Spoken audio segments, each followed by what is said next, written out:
I'm sharing 5 fascinating things I learned while working as a therapist. This is number 4. Every emotion is wonderful and useful.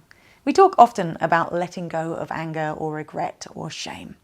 And when people visit a therapist because they struggle with negative emotions like these, they'll usually want to get rid of the feeling.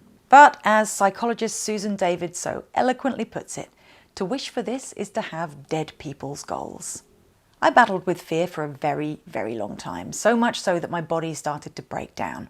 I burned out from the exertion of a chronic state of fight or flight because I was so determined not to experience my negative emotions.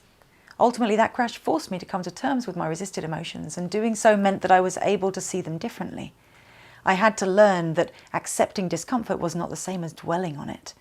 It turns out that when you allow the experience of emotional pain, it, sooner or later, transforms into something else. If you don't, then it won't change, or at least not for the better.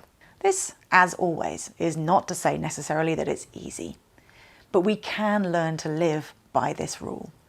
Pain does not happen to us, but for us.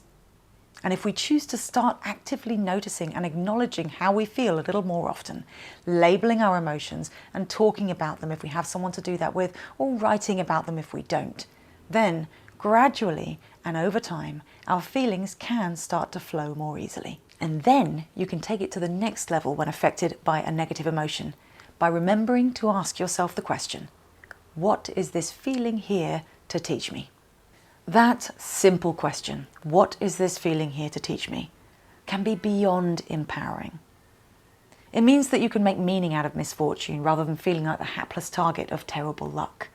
It can help you to remember and feel grateful for the love that came before grief, the purpose that sits below the rumble of anger, and sometimes the most powerful thing of all, the motivation to stand up and do something differently. Stay tuned for the last installment of this mini-series coming up very soon. And if you found this helpful, please do like and share so others can find the content too.